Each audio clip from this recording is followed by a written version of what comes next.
Bom, daria agora a palavra ao Sr. Professor Cristiano Baldos, que nos vai falar sobre o debate romanístico sobre a consuetudo há 50 anos, em perspectivas históricas e crítica textual. O Sr. Professor teve a gentileza e o cuidado de fornecer um papel com uma folha com o sumário da sua intervenção e com alguma bibliografia básica nesta matéria. Enfim, como professor bibliotecário, enfim, poderá ser útil retirar daqui alguma coisa que tenha interesse em vir a adquirir. Os livros... Eu não sou especialista em História do Direito, evidentemente. É bom que se tenha presente, mas este autor que está aqui citado, Eugen Ehrlich, é um autor interessantíssimo, ainda atual, perfeitamente atual. Aliás, enfim, é muito conhecido o debate que teve com Kelsen sobre o problema da sociologia do direito. E vejo que este livro, está aqui citado um livro de Burkhard Schmiedel.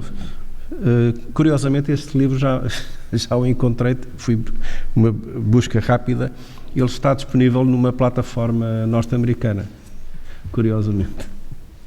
Mas, é curioso. É curioso, exato. Um exemplar de Trento, até se vê isso. Mas, enfim, independentemente disso, talvez o professor bibliotecário, uma das funções do professor bibliotecário é comprar livros para a biblioteca, talvez tenham essa noção, de maneira que o professor bibliotecário também já viu que é possível arranjar o exemplar em papel da obra, talvez ele daqui a uns tempos esteja na nossa biblioteca.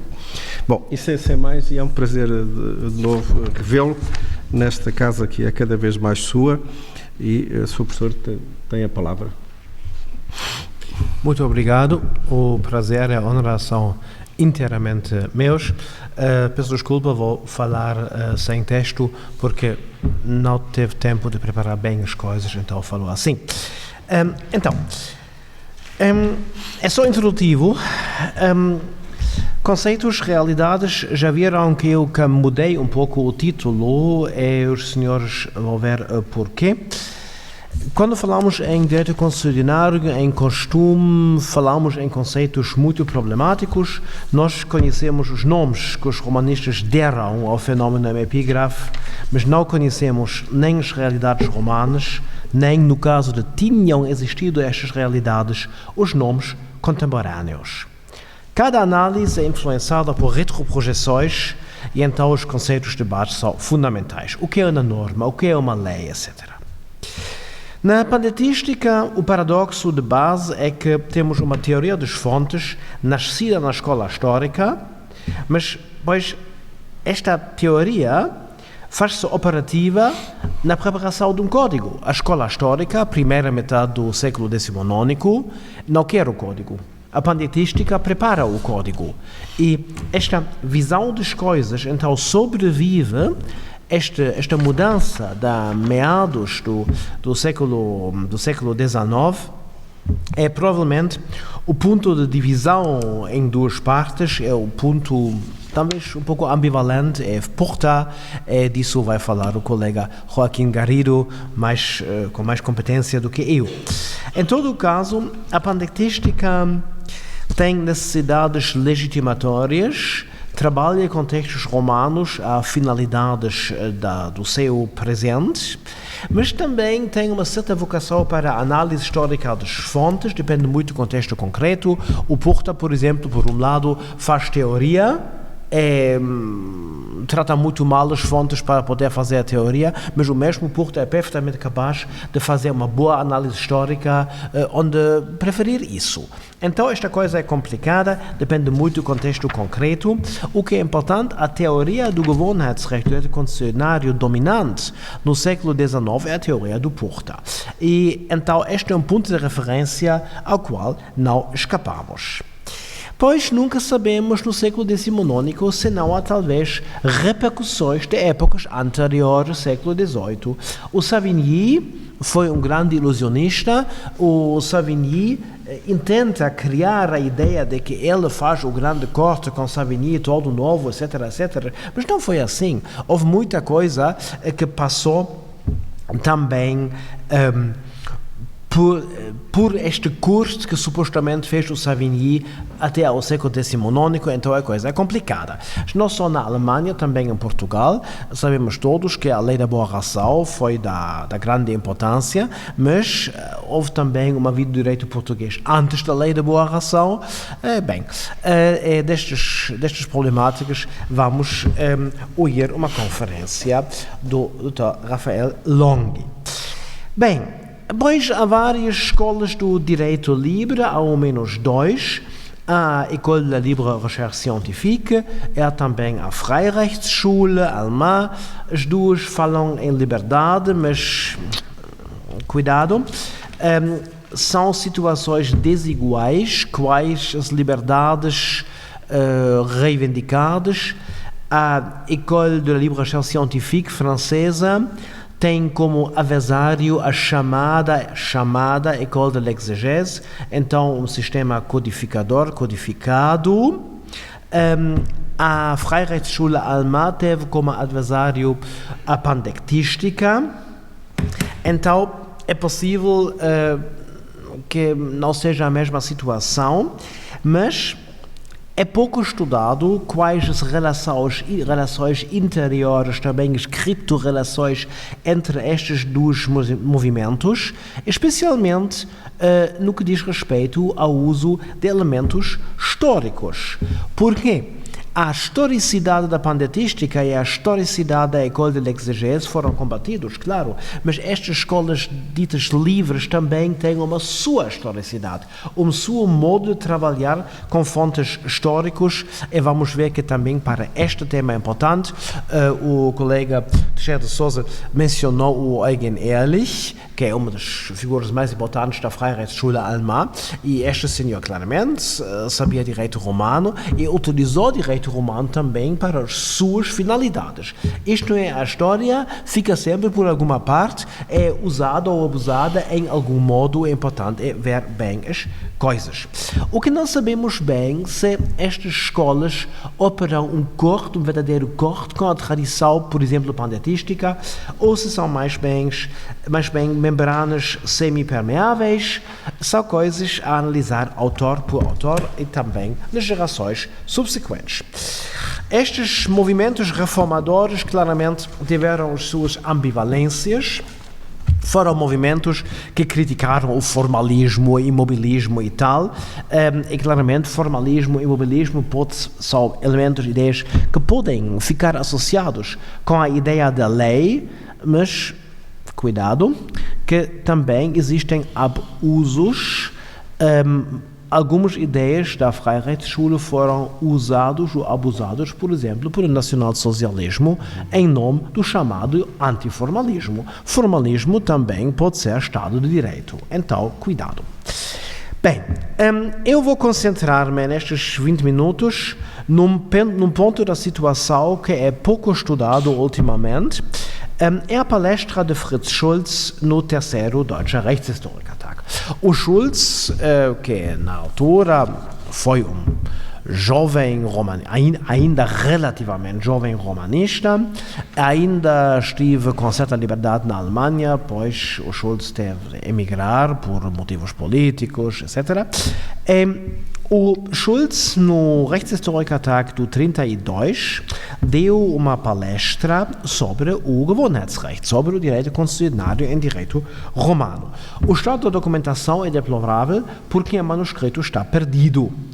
Só que o que existe é só uma crônica que fez o Erwin Seidel, que na altura foi assistente, enquanto assistente fez uma crônica. Então, portanto, eu digo para os jovens, quando escrevem crônicas de congressos, pode ser esta que é a única coisa que fica de todo o congresso. Assim foi, mais ou menos, nesta palestra, e a palestra é fundamental. Eu vou ler um pouco em tradução as teses do Schulz. O que diz o Schulz? O Schulz diz, eu refiro à crônica do Seidel. Enquanto o segundo orador romanístico, Schulz, Berlim, falou sobre a questão, aspas, conheceu o direito clássico romano um direito constitucionário, aspas.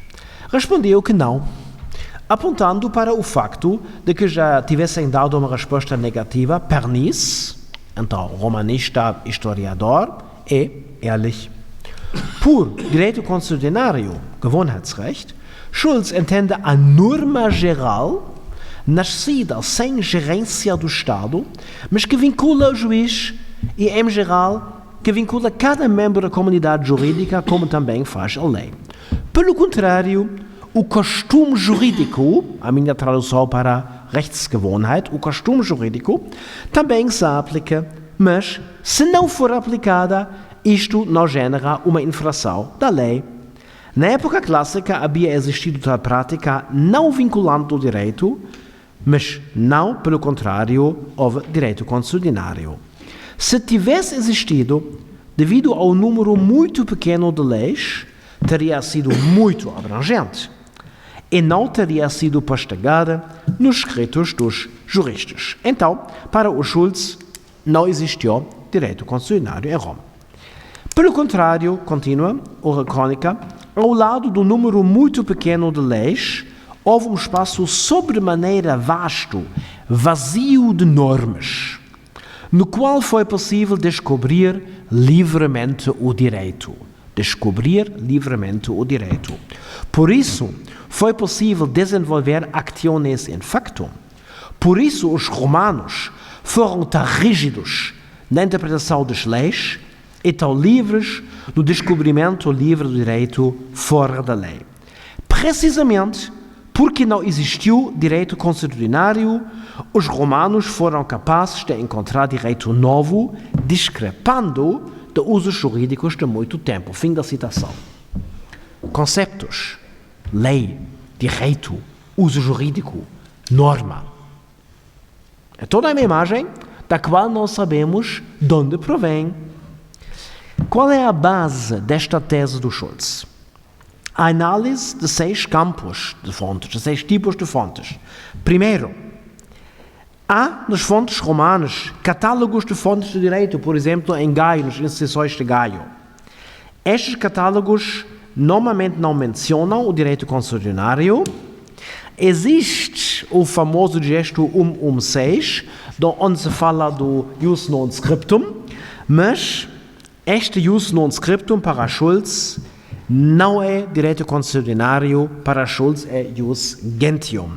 E disso vão falar-nos os colegas Paco Coena Boy e Francisco Rodrigues Rocha.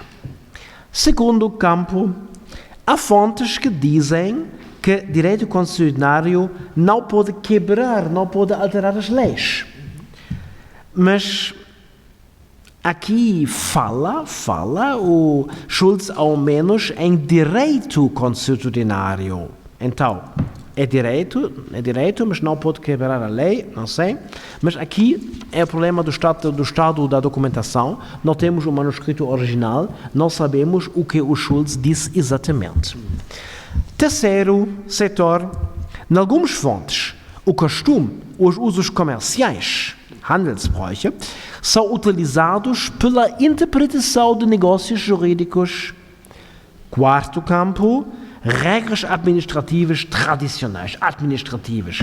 Há sempre a mesma curiosidade que se cita neste contexto, o caminho que o governador da província tem de ter quando entra na província. Parece que não seja uma coisa muito importante, mas está sempre citada. O que é que diz o Schulz sobre os pontos 3 e 4?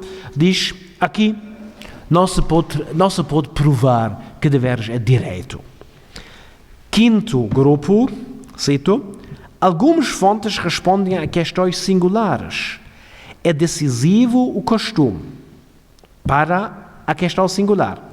Mas são todos interpolados na medida na qual se referem ao direito privado, fim da citação. Outros, que dizem respeito ao direito público, talvez, conforme a Schulz, não sejam interpolados, mas talvez sejam só costumes jurídicos, Rechtsgewohnheiten.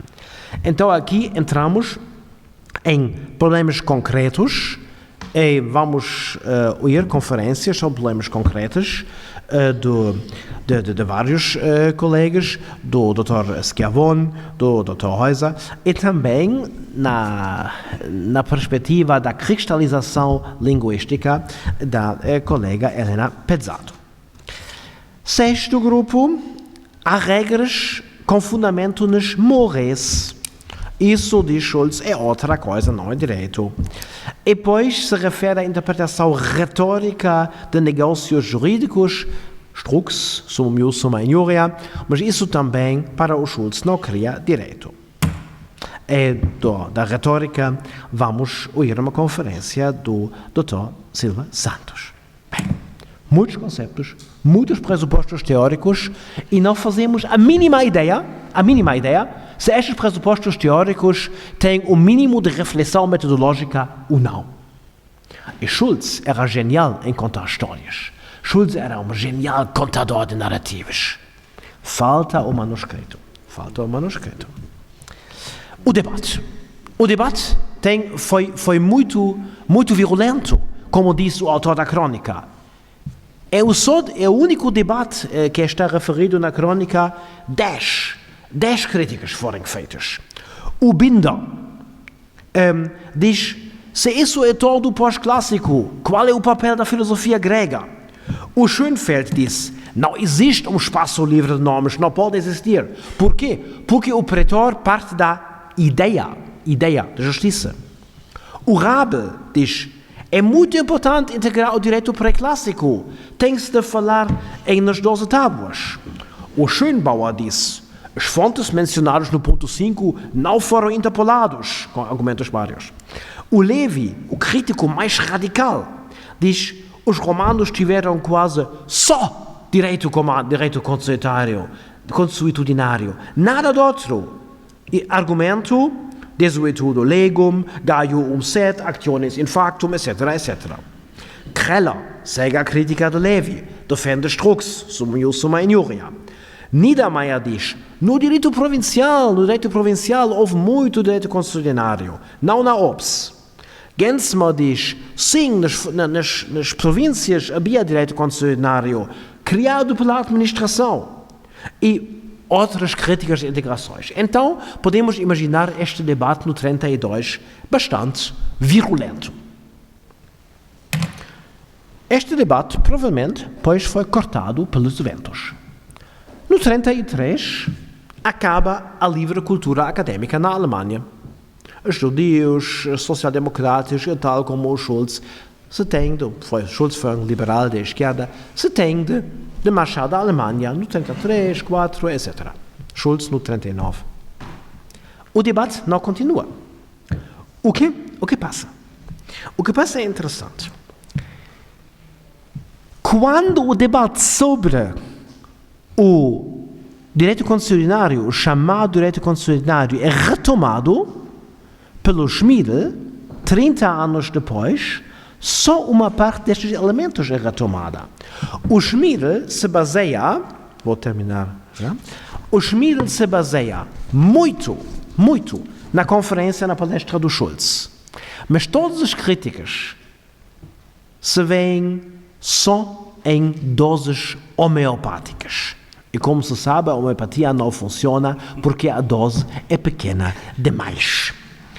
E não vou ler aqui algo sobre Schmiedel. Schmiedel, em princípio, segue Schultz. Schmiedel, a sua vez, é muito criticado por vários. Por quem é criticado? Por ser interpolacionista. O Schmiedel foi assistente do Fritz Springsheim. O Fritz Springsheim foi interpolacionista puro e duro.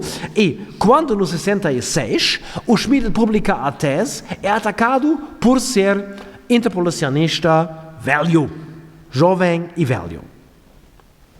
Mas talvez poderia ser interessante reler o Schmiedel, não porque seria um livro genial, mas ao menos porque é o único livro. E seria talvez interessante ver nas notas e ver também nos conteúdos do Schmiedel se ele retoma todos estes elementos de um debate crítico que encontramos no Rechtshistoriker-Tag do 32.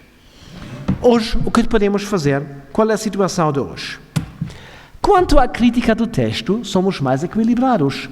Já não somos interpolacionistas radicais, mas já acabou também o tempo da ingenuidade dos que dizem que não há interpolações. Não é verdade, há interpolações. Justiniano diz que há interpolações, então existem. E agora não se pode dizer sobre a tese de um jovem autor, de um jovem mestrando, este é todo falso porque tu vês interpolações. Não, isso já não é um argumento. Segundo ponto, foi redescoberta a antiguidade tardia na Itália. Na Itália foi redescoberta. São os autores italianos que estudam bem a antiguidade tardia. É um ponto muito importante a teoria de Schmiedl, é que Schmiedl diz: a teoria do Gewohnheitsrecht nasce por volta do ano 300, em que depois é comprimido por Justiniano. E isso seria interessante reestudar à luz da nova pesquisa italiana. Último ponto, este é um ponto um pouco problemático, a redescoberta da lei romana. Hoje na romanística há sempre a opinião maioritária fundada pelo Fritz Schulz, que diz na Geschichte, onde Schulz diz: a lei não é o centro do direito romano, o centro é o direito jurisprudencial. É claro que foi assim. Isso também é convenção da Escola de Lisboa, isso é uma convenção nossa, que o direito romano foi jurisprudencial e houve pouca lei e muita jurisprudência. Sim, foi assim. Mas agora há uma opinião que ataca, talvez também de forma muito radical, muito agressiva, esta opinião. Há pessoas que dizem: não, houve muita lei na Roma, mas tudo isso foi eliminado por interpolações. A coisa está controversa. Mas vamos, sobre isso vai falar o colega Santucci, porque este é um problema muito grande na romanística do momento. É muito importante para o Gewohnheitsrecht também, porque da ideia da lei, da configuração da lei, do entendimento da lei em direito romano, depende a ideia de como imaginamos a norma em direito romano. E quando sabemos como configurar a norma em direito romano, podemos fazer uma reflexão mais inteligente sobre o chamado direito consuetudinário e os seus relações com o que se chama costume. Bem, a pergunta de hoje, a pergunta de amanhã é muito simples. Nós não vamos encontrar uma resposta à pergunta qual foi o direito consuetudinário em Roma, o existiu, etc. Não vamos encontrar uma solução. O que podemos encontrar é uma formulação boa, uma formulação precisa da questão. O que é que estamos procurando? Estamos à procura de um direito consuetudinário em termos modernos? Estamos à procura de um fenômeno funcionalmente descrito? O que é o que estamos a procurar? Disso vamos falar nestes dias. Acho que é muito bom, muito bom que a Faculdade de Lisboa nos dá a oportunidade de falar neste grupo sobre uma temática muito complicada, já para formular bem as questões. E com isso, quase já estamos também na palestra do Eduardo Vera Cruz. Eu vou acabar a este ponto, peço desculpa para ter falado demais e já não digo nada. Obrigadíssimo.